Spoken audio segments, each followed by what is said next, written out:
శ్రీభగవానువాచ శ్రీభగవానువాచ ఉద్ధరేదాత్మనాత్మానం ఉద్ధరేదాత్మాన ఆత్మానం నాత్మానమవసాదయేత్ నాత్మానం అవసాదయేత్ ఆత్మైవ హ్యాత్మనో బంధుః ఆత్మైవ హ్యాత్మనో బంధుః ఆత్మైవ రిపురాత్మనః ఆత్మైవ రిపురాత్మనః. అన్ని సిద్ధాంతాల వాళ్ళు దీన్నే వాడుతూ ఉంటారు, ఈ శ్లోకాన్ని వాడుతూ ఉంటారు. కానీ ఎంతమందికి అర్థం తెలిసిందో నాకు తెలియదు. ఎందుకంటే నాకే తెలీదు, ఎంతమందికి అర్థం తెలుస్తుంది. కాబట్టి ఇది గుర్తుపెట్టుకుందాం. ఆరూఢత చెందిన వాళ్ళకు ఒక రకంగా అర్థమవుతుంది, ఆరు ఋక్షువులకు ఒక రకంగా అర్థమవుతుంది. కంగారు పడబాకండి, నేను ఇంకా ఆరు ఋక్షువునే. కాబట్టి జ్ఞాన యజ్ఞంలో 287వ రోజు నేర్చుకుంటున్నాను. ఆరు ఋక్షువులకు ఒక రకంగా, ఆరులకు ఒక రకంగా. ఇక్కడ మీకు చెప్తాను. ఉద్ధరేద్ ఆత్మానం నా ఆత్మానం అవసాదయేత్ ఆత్మైవ హ్యాత్మనో బంధుః ఆత్మైవ రిపురాత్మనః. ఈ పరమ మంత్రాలైనటువంటి వీటిని ఒక్కొక్క మంత్రాన్ని విడదీసి చూద్దాం. 4 మంత్రాలండి. ఒక శ్లోకానికి 4 మంత్రాలు, అన్ని శ్లోకాలకి ఉంటాయి. ఇందులో మొదటి మంత్రం ఏంటి? ఉద్ధరేద్ ఆత్మనాత్మానం. ఈ శ్లోకంలో మొదటి మంత్రం ఉద్ధరేత్ ఆత్మనాత్మానం. దీని అర్థం చూద్దాం, చూడండి. ఇప్పుడు ఆత్మన, ఇక్కడ ఆత్మ అనేటువంటి పదానికి తనను అని అర్థం. ఇందులో చాలా ఆత్మలు ఉన్నాయి. ఈ ఆత్మల పదాలు ఎన్ని ఉన్నాయి? 1 2 3 4 5 6 7 పదాలు ఉన్నాయి. కాబట్టి 7 పదాల్లో ఎక్కడెక్కడ ఏ అర్థం వస్తుందో నేను చెప్తాను, చూడండి. ఆత్మ అనే పదానికి అన్నిటికీ ఒకే అర్థం తీసుకోరాదు. ఈ పక్కకుండే పదాలను బట్టి చెప్తాను. మొట్టమొదట ఆత్మాన అంటే తన చేతనే అని అర్థం అండి. ఉద్ధరేత్ పదవ భుజం చూడండి. ఉద్ధరేత్ ఆత్మన ఆత్మానం. ఇది 3 పదాలుగా డివైడ్ చేసుకున్నానండి. మొదటి మంత్రం 3 పదాలుగా డివైడ్ చేశానండి. ఉద్ధరేత్ ఆత్మన ఆత్మానం. ఇందులో 3 పదాల్లో మధ్యలో పదం తీసుకున్నాను. ఇప్పుడు ఆత్మన అంటే తన చేతనే. తన చేతనే అంటే ఎవరి చేతనే? ఎవరైతే గురువుని చేరాలనుకుంటున్నాడో అతని చేతనే అండి. ఆరుచుడు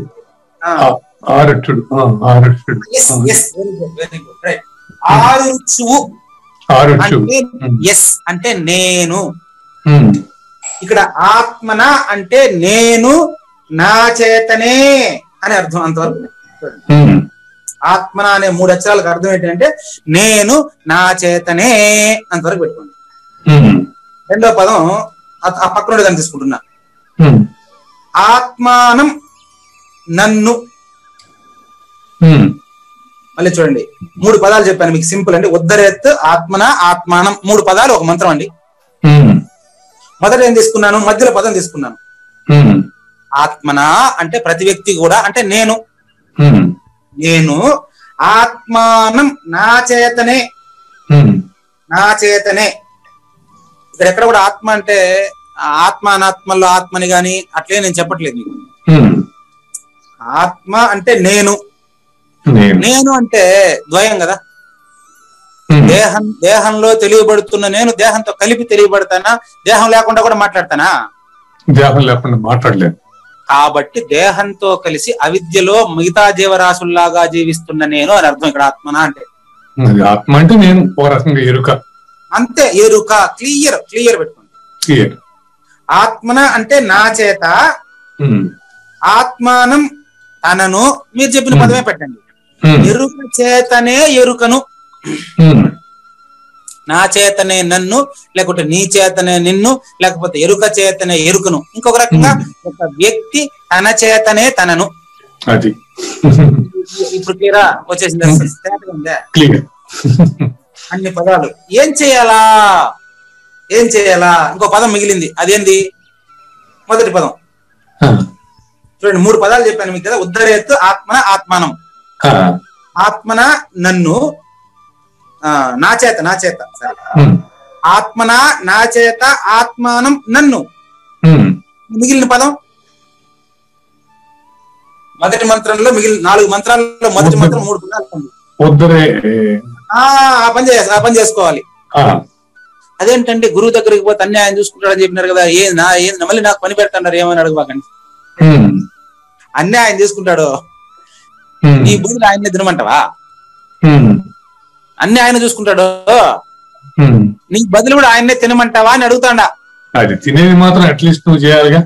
అది కాబట్టి ఎవడి ఆకలికి వాడే తినాలి. కాబట్టి ఉద్ధరేత్ అంటే ఉద్ధరించుకోవాలి. ఒక మంత్రానికి ఒక రోజైనా నాకు ఇబ్బంది లేదు. మొత్తం ఇందులో 4 మంత్రాలు ఉన్నాయండి. ఇది నిజంగా శంకరుల వారు ఏ ఉద్దేశంతో చెప్పారో, స్వేచ్ఛ ఆ ఉద్దేశంతోనే చేయబడినట్టు ఇప్పుడు తెలుస్తుంది, నాకు తెలియదు అంత ముందు. ఈ ఉపాధిని పాంచజన్యానికి వాడినటువంటి సద్గురుమూర్తి ఆ ఉద్దేశంతోనే రాసినట్టున్నాడు గేయాన్ని కూడా. కానీ అది ఈ విధంగా అర్థవంతంగా తెలుసుకుంటే తప్ప బోధపడదు. కాబట్టి ఈరోజు ఒకే మంత్రాన్ని చూద్దాం. ఉద్ధరే ఆత్మనాత్మానం అనేది ఈ శ్లోకంలో 4 మంత్రాల్లో ఒకటి. ఈ 4 ఒకే విషయాన్ని తెలియజేస్తాయి. ఈ మంత్రం చూసినప్పుడు మనం ప్రతి వ్యక్తి తన చేత తనను ఉద్ధరించుకోవాలి, నంబర్ 1. ఇంకొక అర్థంలో నేను నా చేత నన్ను ఉద్ధరించుకోవాలి, నంబర్ 2. అర్థమే కదా. మీరు ఇప్పుడు మీ దగ్గరికి వస్తా, నాగేశ్వర ప్రసాద్ గారు అనేటువంటి నువ్వు నీ చేతనే నిన్ను ఉద్ధరింపజేసుకోవాలి, ఇది అర్థం అండి. ఇప్పుడు దీనిపైన నేనేం ప్రశ్నిస్తా అంటే నేను ప్రతి నాయకుడు కూడా నేనే ఇక్కడ. అదేంటయ్యా ఇన్ని రోజులు నువ్వు ఉద్ధరించుకోనే లేదా అంటే లేదు. ఏం చేస్తా ఉన్నావయ్యా అని మీరు అడిగితే ఏమిటంటే కనిపిస్తా ఉంది కదా, 84 లక్షల జీవరాశుల్లో తిరుగుతా ఉన్నాను. అది ఎట్లా తిరుగుతా ఉన్నావయ్యా? కనిపిస్తా ఉంది కదయ్యా. ఇప్పుడు నీకు కనిపించిన జీవరాశులు అన్ని ఉన్నాయి కదా, చెట్లు పుట్టలు ఇవన్నీ ఉన్నాయి కదా. వీటన్నిటిలోనూ నేనే ఉన్నాను. నేను కానిది ఎరుక, గురువు గారు చెప్పింది తలపల్లి మురళీధరన్ గారు, ఎరుక కాని పదార్థం ఏదీ లేదు. కాబట్టి నేను కానిది ఏది ఉంది చెప్పండి? బ్రహ్మాండమంతటా బయలు నిండుండే, బయలులో లేనెరుక బ్రహ్మాండం అయ్యే. ఈ ఒకే పదం చాలు ఈ ఉద్ధరేదాత్మనాత్మని వివరించడానికి. ఇప్పుడు బ్రహ్మాండం అంతా బయలే ఉంది అంటే మునుగు సంధి లేకుండా పరిపూర్ణ ఉంది నేను లేదు. కానీ ఇన్నిగా తెలియబడుతున్నాను కదా నేను.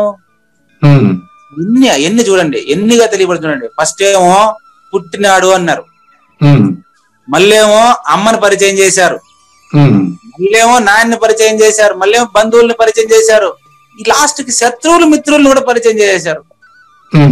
కానీ నేను పుట్టినప్పుడు ఎవరికి శత్రువు అని నాకు తెలియదు.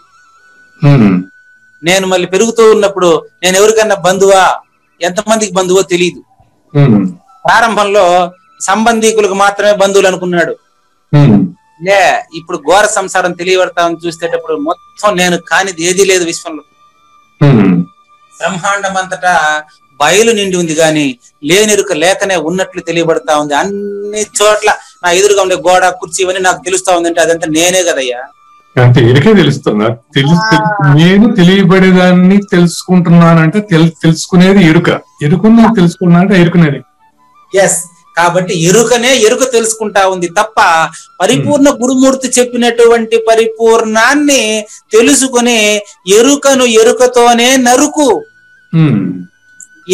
ఎరుకతోనే నరుకు. అంటే ఇప్పుడు నీకు నీవే నీ నుంచే తయారు కావాలి. తయారు ఏది? ప్రొడక్షన్ ఏది? కొత్తగా మళ్ళీ ప్రొడక్షన్ తయారు చేసేది ఎక్కడి నుంచి దేని తయారు చేయమంటారు చెప్పండి? ఇప్పుడు నీకు బాగానండి, నీకు నీ నుంచే నీకేదో కావాలని వచ్చావు గురువు దగ్గరికి.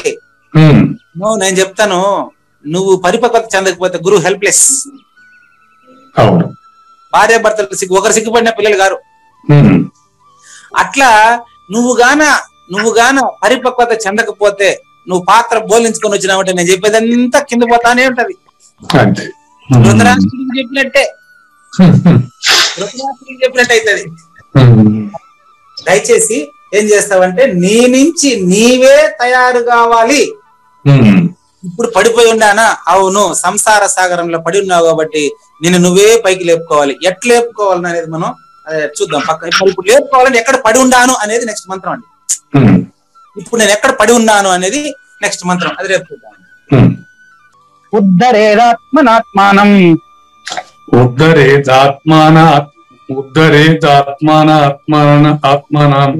నాత్మానం అవసాదయేత్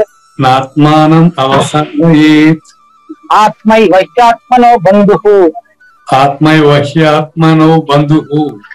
ఆత్మైవ రిపురాత్మనః.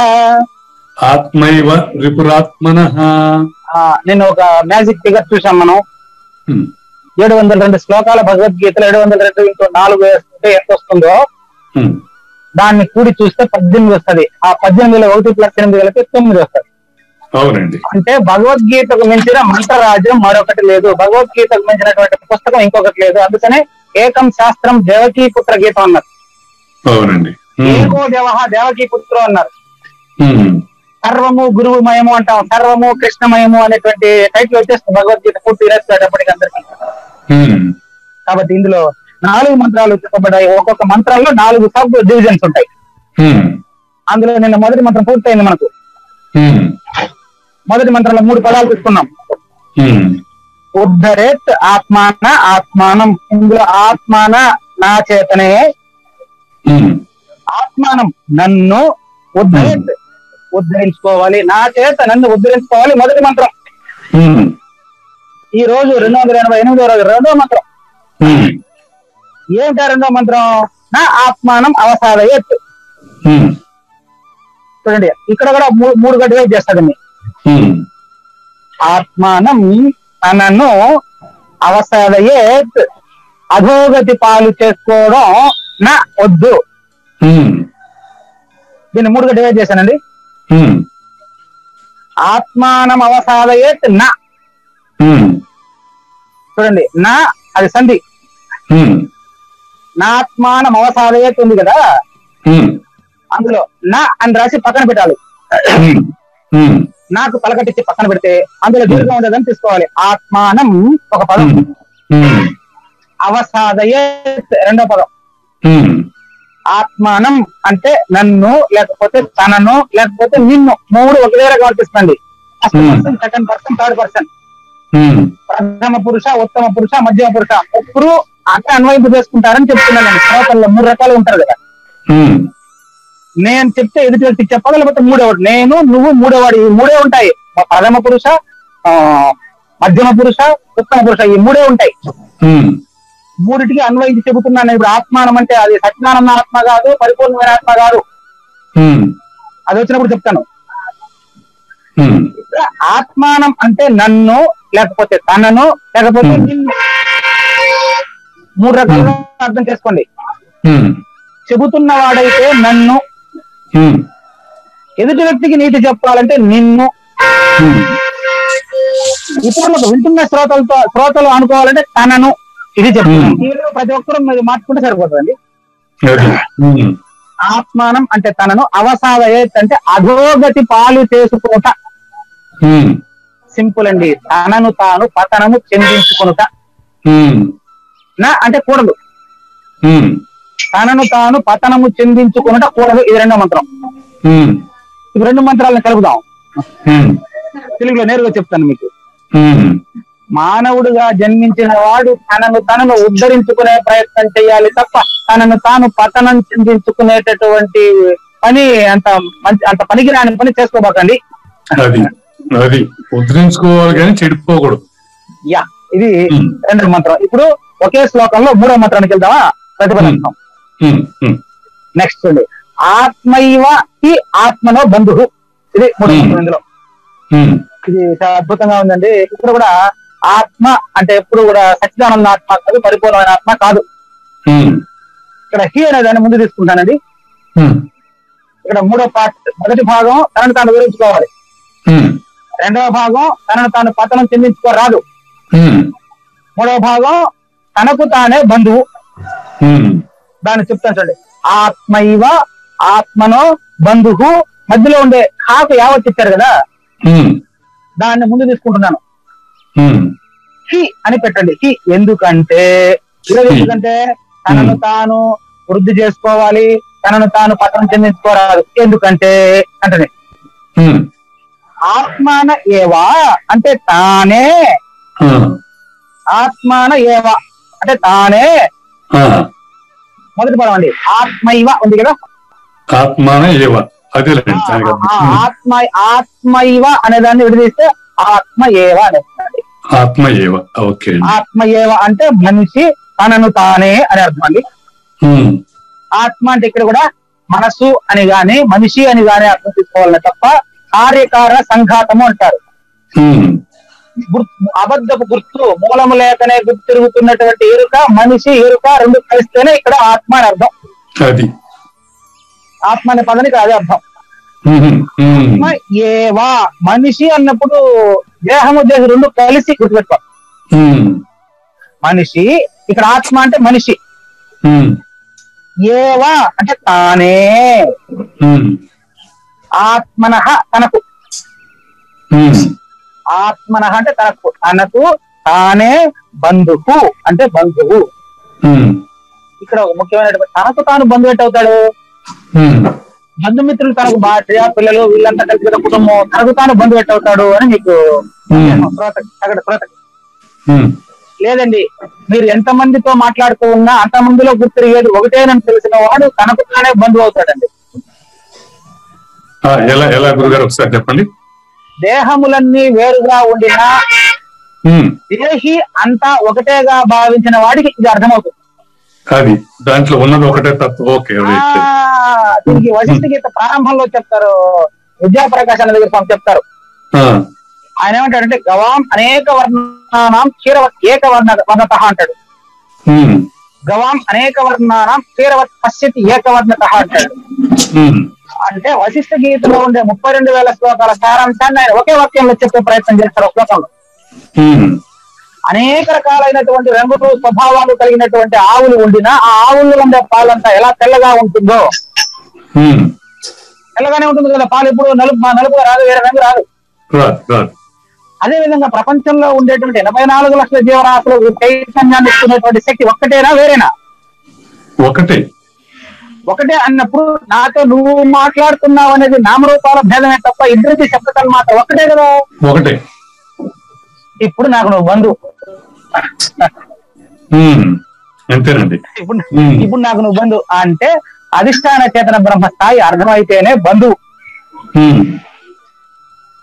అప్పుడేమైంది? నా నాలుగు నేను కురుకున్నానండి.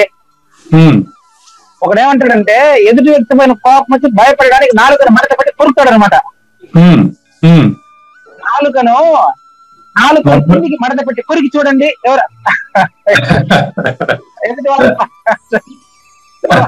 అది నెక్స్ట్ చూస్తా శత్రు పెట్టాడు చెప్తా. నాకు కోపం వచ్చిందండి,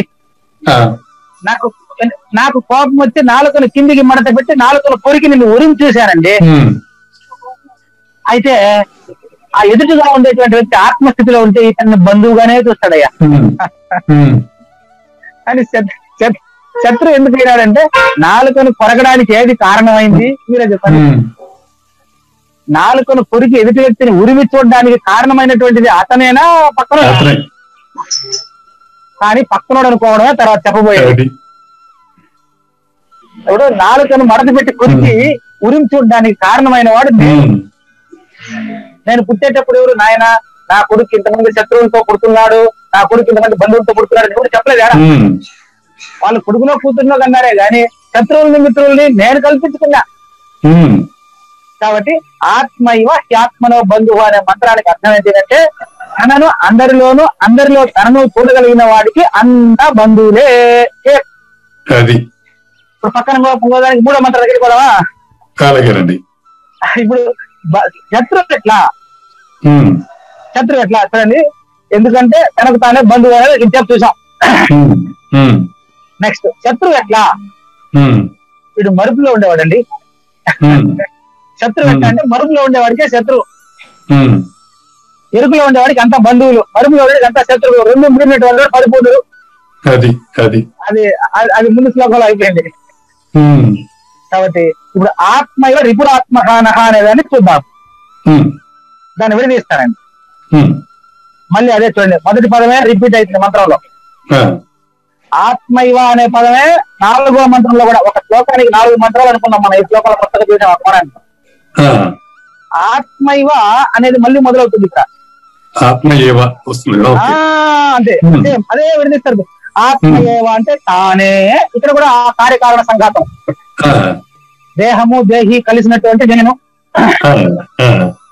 దేహము దేహి కలిసినటువంటి నేను ఆత్మయేవ ఆత్మనః తనకు, ఆత్మనః అంటే తనకు, తనకు ఎట్లా తెలుస్తుందంటే రిపు అంటే శత్రువు అండి. రిపు అన్న హరి అన్న శత్రువు అని అర్థం. రిపు అన్న హరి అన్న శత్రువు. హరి కాదు, హరి కాదు, అలా హరి హరి హరి హరి హరి. ఓకే, హరి కరెక్ట్ అయితే. హరి అంటే శత్రువులు, హరి అంటే శత్రువు. అది కరెక్ట్. అన్నమయ్య వాడతారు ఈ పదాన్ని సులభంగా. హరి మనిషికి మరుపులో ఉండేవాడికి హరి అంటే మరుపులో ఉండే తన శత్రువు. హరి. కాబట్టి ఆత్మ ఏవ ఆత్మనః రిపుః, ఆత్మ ఏవ ఆత్మనః రిపుః. ఈ మంత్రాన్ని కూడా 3గా డివైడ్ చేసుకున్నానండి.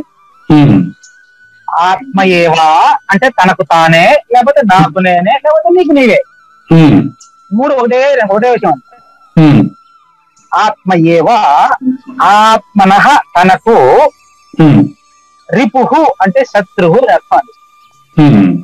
శత్రువు ఎట్లా శత్రువు చూద్దాం. ఇంతకుముందు చెప్పినట్లే, ఇంతకుముందు చెప్పిన ఉదాహరణ, ఒక వ్యక్తి పైన కోపగించుకుంటున్నాను నేను అంటే కోపం నాలో కలిగిందా ఎదుటి వ్యక్తిలో కలిగిందా? ముందుగా మరి అప్పుడు నేనే శత్రువు.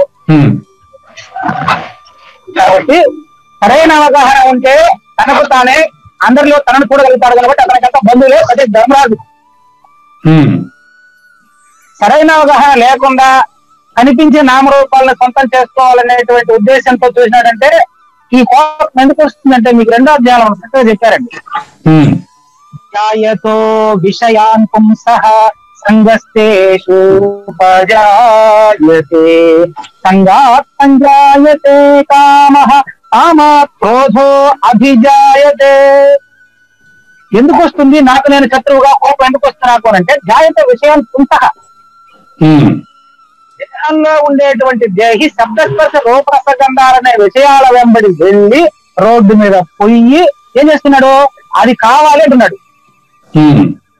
అది కావాలి అంటే ఇంక శ్రోతలంతా మీ ఇష్టం, మీకు ఏది కావాలో అదంతా ఊహించుకోండి, పర్వాలేదు. అది కావాలి అన్నామంటే అది దొరికితే సంతోషం. అది దొరకకపోతే దాన్ని సాధించడానికి ఏదో వ్యక్తి పైన పగ సాధిస్తావు. ఇదంతా నువ్వు ఏర్పాటు చేసుకునే సంగతే కదా. కాబట్టి మొదటి ఈ 4 మంత్రాల్లో చూస్తే మొదటి మంత్రం ఏంటి? 4 మంత్రాల్లో ఒక మంత్రాన్ని 4గా డివైడ్ చేశారు చూడండి. తనను తాను ఉద్ధరించుకోవాలి, నంబర్ 1. తనను తాను పతనం చేయించుకోకూడదు, 3 ఏంటి? తనకు తానే బంధువు, తనకు తానే శత్రువు. తనకు తానే శత్రువు. దీనిపైన ఏం చేస్తామంటే మనకి ఇంకా 14 నిమిషాలు ఉంది.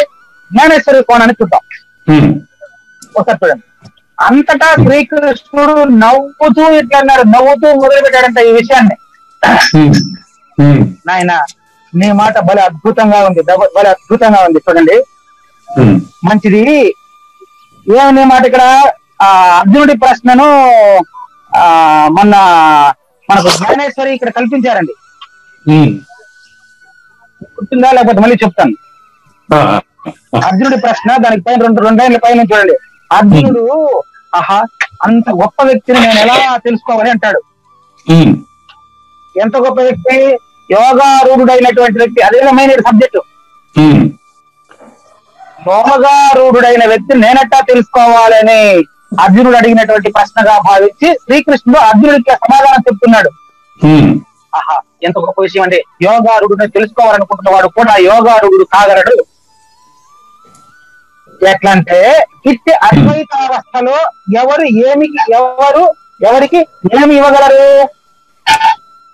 ఎవరికి చెప్తాను. ఇత్య అద్వైతావస్థ. ఇత్య అద్వైతావస్థ అంటే ముందు శ్లోకానికి అన్వయం. అద్వైతావస్థ అనే దానికి అర్థం చెప్తాను. అద్వైతం అనే ఒక మతానికి మీకు తీసుకోవాలి. భ్రాంతి విడిచినటువంటి వాడు. అద్వైతం అంటే భ్రాంతి విడిచినట్ల అంటే పరిపూర్ణం మాత్రమే ఉంది, ఎరుక లేదు. పరిపూర్ణుడు మాత్రమే ఉన్నాడు, ఎరుక లేదు. ఇటువంటి స్థితిలో ఎవరికి ఏమి చెప్పు. గురు శిష్యులు ఏకంబాయి గురికి భాష తెలుసుకోవాల్సిన దాన్ని తెలుసుకొని శిష్యుడు ఇంతకుముందు పాటలు చూశారు మీరు. ఉన్న బయలు ఉంది, లేని ఎరుక లేదు. ఉన్న బయలు ఉన్నట్లు గురువుకి తెలిసింది, శిష్యుడికి చెప్పడానికి పరిపక్వత లేదు. శిష్యుడి పరిపక్వత చెంది ఉన్న బయలు ఉన్నట్లు తెలుసుకున్నాడు. ఇప్పుడు గురువు గారు నాకు చూపించాలని చెప్పగలడా?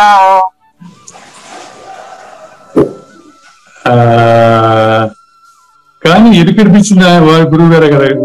అవునండి, నిజమే. ఎరుకనిపించింది గురువే. ఎరుకనిపించింది గురువు అనేటువంటి జ్ఞానం ఎరుకతోనా పరిపూర్ణంతోనా? కరెక్టే. నా అంతటి నేను తెలుసుకున్నట్లే. అది సూచన ఇచ్చారు గురువు గారు. ఓకే, మీలాంటి ప్రశ్న చాలా మంది శ్రోతలకి కలుగుతుంది కాబట్టి నేను ఉదాహరణ చెప్తా. గురువు ఏం పని చేస్తారో చెప్తానండి. చాలా మంది కలుగుతుంది. అంటే నిన్న అందులో సూచన ఉంది, కానీ ఆరుడులకు మాత్రమే తెలుస్తున్నది. మీకు చెప్తానండి, క్లారిటీ ఇస్తానండి. ఒకరికి 7 గుర్రాలు ఉన్నాయండి. 7 గుర్రాలు. 7 గుర్రాలని తండ్రి వీలునామా ఇలా రాశాడు. 7 గుర్రాలని వీలునామా ఎట్లా రాశాడంటే, ఆయన 3 కొడుకులు అంటే ఆయనకి 3 కొడుకులకి 7 గుర్రాలు ఎట్లా పంచాలి అంటే, అన్నిటిలో సగం పెద్దోడికి, దాంట్లో సగం అంటే 2గా డివైడ్ చేస్తే ఒకటి పెద్దోడికి అండి, సగ భాగంలో మళ్ళీ 2గా చేస్తే రెండోవాడికి, మళ్ళీ దాంట్లో సగం మూడోవాడికి. ఇది తండ్రి వీలునామా రాశారండి. 3 గుర్రాలను పంచుకోమని. 7 గుర్రాలు ఉన్నాయి, 3 పంచుకోవాలి. 7 గుర్రాలను 3 సరిసమా పంచుకోవాలంటే 7 గుర్రాలని 2గా డివైడ్ చేయాలంటే 3.5 ఒక గుర్రాన్ని 2గా చేయాలి. అది ఎట్లా వీలవుతుంది? మరి వీళ్ళు గురువు గారికి పోయి పోయినప్పుడు గురువు ఏం చేస్తారు? గుర్రం మీద వచ్చా, నాయన నేను పరిష్కారం చేస్తానని గురువు గారి గుర్రాన్ని దానికి కలిపారు. గురువు గారి గుర్రాన్ని కలిపితే ఎన్నైనాయి? 8లో సగం ఎంత? 4. పెద్దోడికి ఇచ్చేశారు. 4లో సగం ఎంత? 2. రెండోవాడికి ఇచ్చేశారు. 2లో సగం ఎంత? 1. దాన్ని మూడోవాడికి ఇచ్చేశారు. మిగిలింది గురువు గారి గుర్రం గురువు గారు తీసుకునే.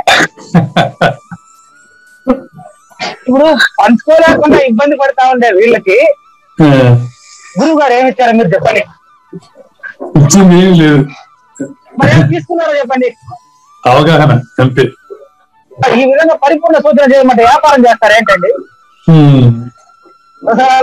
కాబట్టి ఇప్పుడు దీన్ని బట్టి ఆరుడు ఎరుకులో ఉండేవాడు ఇదంతా కేవలం సూచనల కోసం మాట్లాడే తప్ప ఆరుడు తనీగా ఉన్నాడు, 6 ఋషులు తనీగా ఉన్నాడా, అదంతా కేవలం బోధ కోసం కల్పించిన విషయాలే కదా. ఇప్పుడు భాగ పరిష్కరణ పూర్తయిందా లేదా? ఇప్పుడు దానికి ఆయన ఫీజు ఇవ్వాలి. మనం ఫీజు ఇచ్చేద్దాం. ఆ ఫీజే తెలిసిన తెలివిని ఇచ్చేయాలి. అదే ఫీజు. తెలిసిన తెలివిని ఇచ్చేసి అంత సర్వము గురువు మయము అవరోగ వైద్యుడు అతడని తెలియము, నేను అనే రోగాన్ని పోగొట్టానని చెప్పేసి ఆ విధంగా నడుచుకోవడమే మీరు జప్ చేయాల్సి అంటే మంచిది నాయన. ఇది అద్వైత అవస్థ. ఇది అద్వైత అవస్థ అంటే పరిపూర్ణ అవస్థ. అర్థం ఇక్కడ పరిపూర్ణ అవస్థ అవుతుందా? అవస్థ కాదు, కానీ చెప్పడానికి మాటలు కావాలి కాబట్టి కలిసి రాశారు అంటే ఇంకేం లేదు. సంస్కృతం నుంచి మహారాష్ట్రకి, మహారాష్ట్ర నుంచి తెలుగు నుంచి ఇప్పుడు మళ్ళీ నా నోట్లకి ఇట్లా వచ్చేటప్పటికి ఇది ఎన్నో కలెక్ట్ అవుతుంది. కాబట్టి శబ్దాన్ని విడిచి గుర్తుపెట్టుకోవాలి ఇక్కడ. ఇటువంటి ఇప్పుడు ఎవరికి ఏమిస్తారు చెప్పండి? పరిపూర్ణలో ఆయన ఇచ్చినాడు, నేను తీసుకున్నాను, చెప్పండి పర్వాలేదు. పరిపూర్ణ చూపిస్తున్నాడని చెప్పి చూసినానని చెప్పండి, ఏం చెప్తామండి? అది ఇక్కడ క్వశ్చన్. ఈ ప్రశ్న అట్లే మీరు ఆరుడు శిష్యుడు నేసాడు మనకి చేసేయండి సరిపోద్ది. నిన్న మనకేం చేశాడు ఆయన శిష్యుడా నువ్వు పరిపూర్ణం నేను చూపించాను కదా, ఇప్పుడు పరిపూర్ణంలో నేను ఉండానా లేదా, అసలు పరిపూర్ణం అంటే తెలుస్తున్నాడు. ఇక్కడ ఏం చెప్పాడు ఆయన, పరిపూర్ణం ఉంటే ఉంటాదయ్యా, దాన్ని మనం అంటే తెలుసుకుంటామయ్యా, మనం పరిపూర్ణం లేదు కదా అంటాడు. ఒకటే మాట అంటే అది ఇక్కడ ప్రశ్న. ఎట్లా ఏమి ఇవ్వగలరు చెప్పండి. ఎప్పుడైతే అది అద్వైత అవస్థ అంటే పరిపూర్ణం ఎందుకు వాడారో మీకు తెలుస్తా చూడండి. అయ్యా ఇప్పుడైతే మనిషి భ్రాంతి అనే చెయ్య అంటే మంచం అండి, భ్రాంతి అనే మంచం మీద ఉన్నాడు ఇన్నాళ్ళు. భ్రాంతి మంచం, భ్రాంతి మీద ఉన్నాడు అంటే మళ్ళీ వినిపిస్తుందండి. భ్రాంతి మంచం మీద ఉన్నాడు అంటే అర్థం ఏంటంటే మాట మీద నిలబడతావా అంటారు. మాట మీద నిలబడతాడు, మాట మీద ఎట్లా నిలబడదు, నేల మీద నిలబడతాడు, మాట మీద నిలబడతాడు. అంటే ఇప్పుడు మాట మీద నిలబడతావంటే నిలబడదానికి ఏమన్నా అదే మాట మీద నిలబడతాడు అర్థం ఏంటి, చెప్పుకుంటా నడుచుకుంటావా అని కదా అంతే. ఎవరు జోక్ చేస్తుంటారు, ఏమంటే నేను మాట మీద నిలబడే మనిషిని అంటే ఎక్కడండి మీరు నేల మీద నిలబడుతున్నారు, మాట మీద సెట్ అయినారని అంటూ ఉంటారు. ఆ విధంగా భ్రాంతి అనే స్థాయి నుంచి కఠినమైన మాయ అనే నిద్ర నుంచి వేయడం అంటే అది పరిపూర్ణ స్థితి కాదా నేర్పడండి. కఠినమైన మాయ అనే నిద్రలో నుంచి లేస్తాడు. వాడు లేచినాడంటే అప్పుడు జనన మరణములు అనే దృశ్యము స్వప్నము వలె కనపడును. చూసారా, అదే పరిపూర్ణ స్థితి.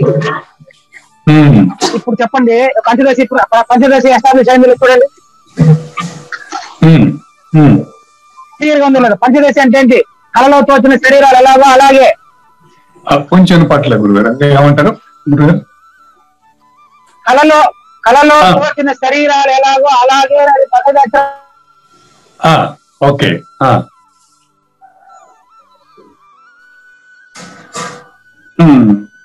ఇప్పుడు కొంచెం వాయిస్ బ్రేక్ అయింది. ఇప్పుడు బ్రేక్ అయింది.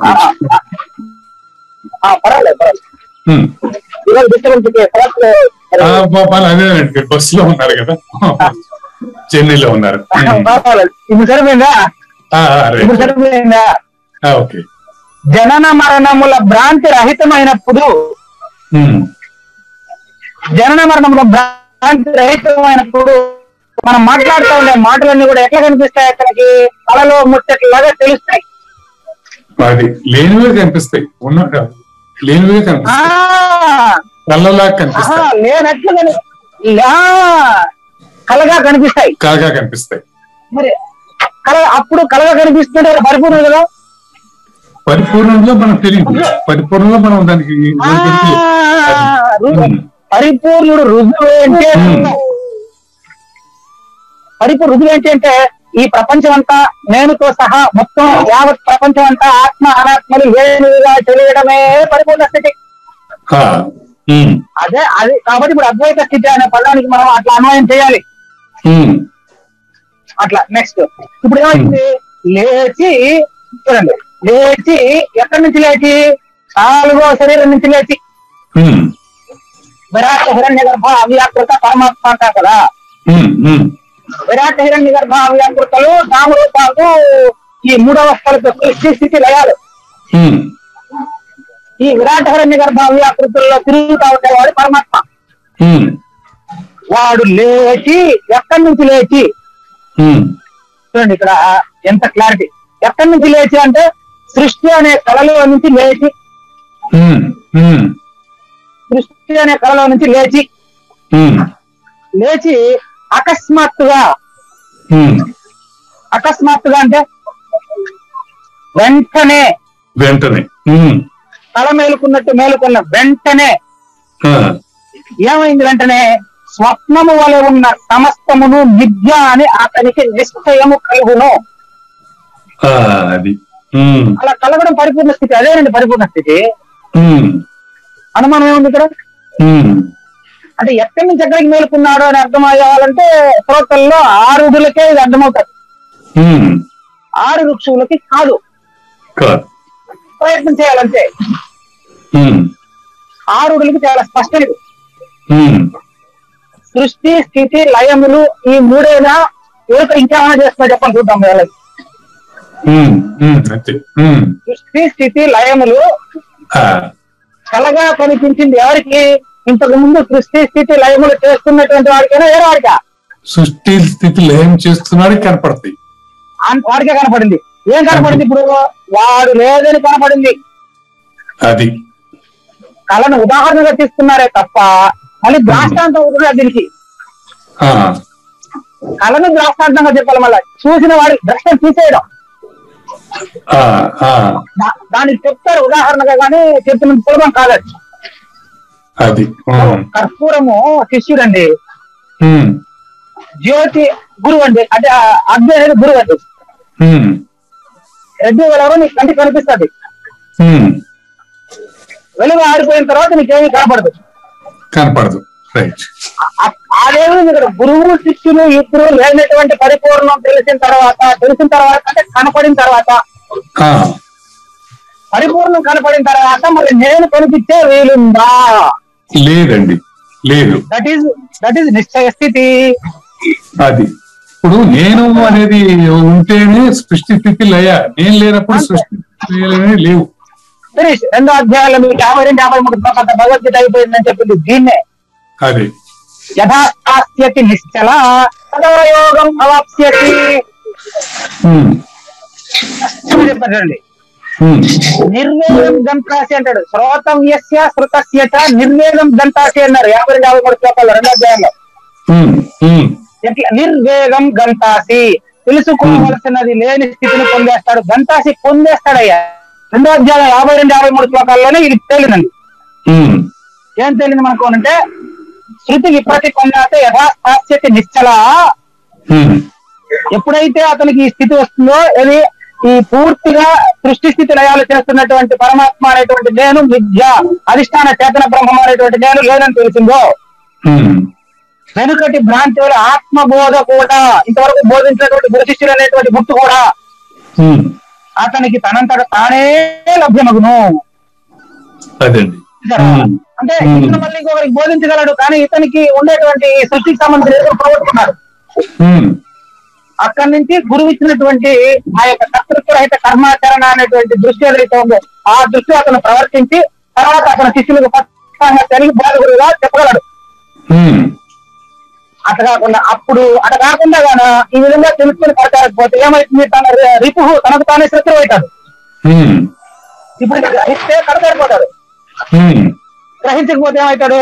శత్రువు అవుతాడు. అట్లా దేహాభిమానములో చిక్కుకొని ఉంది తనకు తానే దానిని నశింపజేసుకున్నాడు.